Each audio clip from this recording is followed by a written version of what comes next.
If you've ever looked into recording or live streaming your DJ sets, you'll have hit a wall of confusing kit and sometimes even more confusing marketing.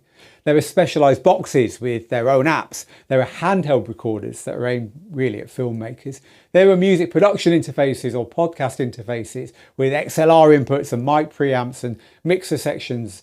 Prices going all the way from just a few pounds to several hundred. It can be easy to come away thinking you need to spend that big money or you need to buy something DJ specific or just to get the job done. Well, you don't. And you don't need any of that extra stuff either.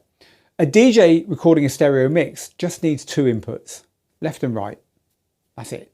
Every one of those devices does that. The reason that you need one at all is that your DJ controller or mixer puts out analog audio and your phone or laptop only deals in digital. So it can't record that signal directly. The interface sits in the middle and converts one to the other. But that's it. That's the whole trick.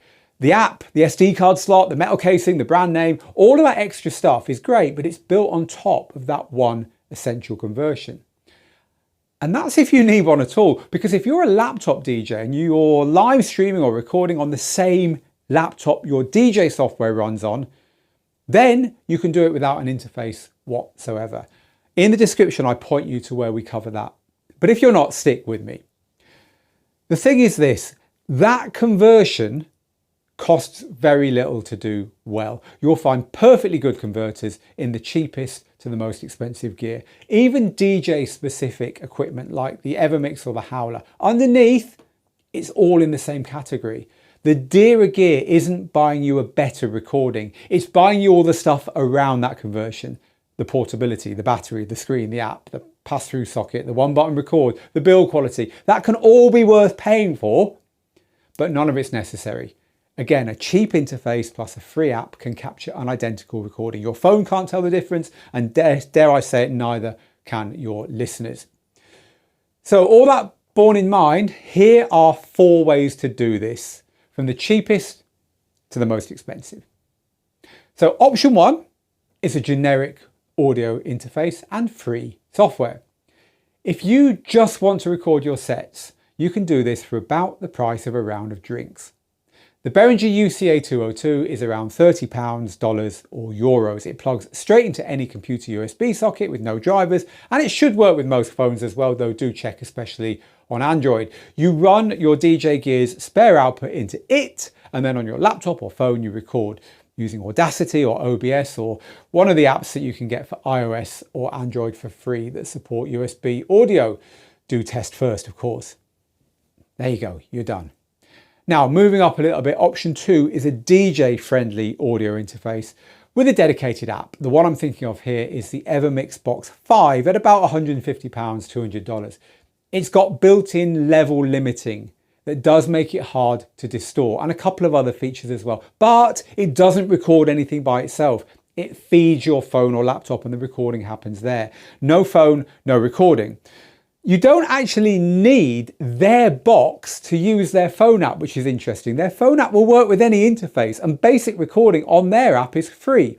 So what's your money buying you? Well, it's buying you 2 things. 1, the hardware is really easy to use, but 2, their Evermix Pro feature set includes live streaming and recording at the same time, and video and one-tap upload to Mixcloud and SoundCloud, all that stuff, although it is a subscription after a 30-day trial, so that is worth knowing before you commit. But if you live stream or publish to Mixcloud every week, the Evermix Box 5 and a Pro sub will likely earn their keep.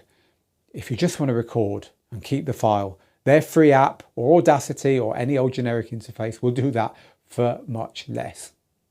So option 3 is a device with pass-through and on-device recording. Now I'm thinking specifically about the Howler recorder and streamer Mark II, which is $200. I think it's about 200 euros, something like that. It's got built-in battery and it records to a micro SD card at the press of a button. No phone or laptop needed. That's what makes it different to what we've talked about so far. The Behringer and the Evermix record nothing on their units themselves, but the Howler is a recorder in its own right. However, it also solves what we call the single output problem. So this is the issue that's caused by entry-level controllers only having one pair of outputs. which feed your speakers. So a normal audio interface has got nowhere to plug in. Now the Howler's through socket passes the signal straight back out to your speakers. So one output is enough. It goes into the Howler and then to your speakers. So it can record to the SD card, it can feed to your phone, and your speakers get audio as well, all at the same time. Interestingly, there's no app for this one. Any recording or streaming app will handle that phone input. Also, Howler has no limiter like Evermix. Now they say that your mixer is going to distort long before the Howler, so as long as you keep out of the red, you'll be fine, but the levels are on you. So to option 4. This is a handheld recorder that basically does double duty. It's a posh dictaphone. It records to its own card like the Howler and runs on battery like the Howler. And the better ones double as an audio interface that can record and stream at once. The catch is the cheaper ones don't. So something like the Tascam DR05X will work either as a recorder or as an interface, but not at the same time. The ones that will, the Zoom H4 Essential and the Tascam Portacapture X6, will cost you more. The Tascam's got a touch screen. They've got features you're not going to need. They're more recording than a DJ will ever need. But you feed your output into the line in, you ignore the microphones and stuff on them, and they really earn their place because they do something that none of the other units we've mentioned do, which is record in 32-bit float. Now, what on earth does that mean? Well, basically, if your set creeps up in level and goes past your recorder's ceiling, it gets clipped and that gets baked into the set for good. You can't undo it. If you record too hot, with 32-bit float, you can pull it back down with no distortion afterwards in an editor. So if you've ever lost a DJ set to a level that crept up mid-recording, that's the real reason to buy a Zoom or a Tascam. Now there's just a couple of caveats. It cannot save a mixer that's already distorting when it reaches it, of course, and the files are larger. So that's it. To wrap up, recording your sets is not the hurdle that the marketing sometimes makes it look like. Spend £30 on a Behringer and a free app if you just want a recording. Pay for the Evermix box if its app and its ease of use will save you time. Buy the Howler Mark II if you want pass-through and a dead simple box that can also record on its own. Or go for the Zoom or Tascam if you want absolutely clip-proof capture and you're interested in a recorder that does other jobs as well. But what you should not do is pay a premium thinking the extra is necessary. It really isn't. The rest is optional. DJing on modern gear needn't be complicated, and in my book Rock the Dance Floor I explain everything you need to know to make a great job of DJing whatever hardware, software, music or aspirations you have using today's digital DJ systems. It simplifies the lot. So if you're interested in the book, you can grab a free copy of it by going to that QR code there or by typing in that URL. It's yours just as a thank you for becoming the latest member of the Digital DJ Tips DJ School mailing list.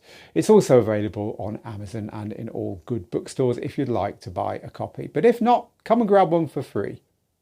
So if you have any questions about this, please do ask as ever underneath. We'd love to help. But meanwhile, from me, Phil, here in the studio, get good, get out there and make the moments. Bye for now.